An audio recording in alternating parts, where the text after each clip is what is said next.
I appreciate the fact that you visited me in my office. And I know, just an aside, all those companies that you just named are all Twin City companies. So just as a, side note.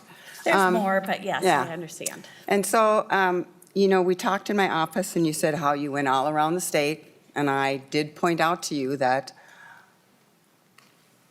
there was no meeting within 2 hours of my district. And so that's a big chunk of Minnesota, and that's a big environmental section of the state that had no voice in this. And so I think, this is an enormous undertaking, and you had 60 days for public comment, and I would say that there's not very many people who knew about that comment period, especially people in my district. And I think there's other places in the state that have the same issue. And then I look at your timeline here, and it seems like it's a very strict timeline. We had 2 months to do this, and then we're going to make sure we have hearings before we get out of session. And I'm just wondering, so with all the public comments and all the comments here today, is there anything that slows you down? Because it looks like this timeline is pretty well set in stone.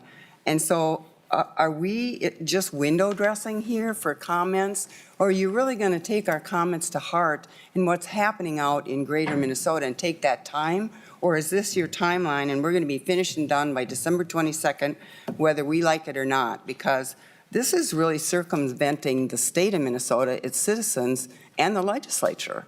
And so I think this process, you've laid it out, this is what you're going to do, and it's one governor and one commission and not one Minnesota. Mr. Chair and Commissioner. Madam Chair, so as you and I talked about, certainly, yes, we did not go to Brainerd or to that area. We did go around, and I think that's a miss. But it doesn't mean that we missed getting comments. So we had 1,000 comments that were submitted and are being looked at and considered. So what I would say on the timeline is the timeline's already moved. So we had hoped that the rule would be available in February. It's not, because we are going through those timelines. I actually had the staff put March on the calendar, on the timeline right now. We don't know if it's going to be in March, but I want to make certain that it is out there so that you can see it before session is over. And that is part of what I'm telling the staff, like, make sure you've incorporated things in, but I don't want to, on May 19th, drop this rule, which certainly we could, but that is not my interest. My interest is for you to see it.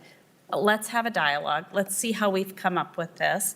And we will do hearings, more hearings around the state after that comes out. And I hope that we will be getting closer to your neck of the woods, and certainly closer than 2 hours. But if we can get to Brainerd, we'll get to Brainerd. But I think that's an important point that you made.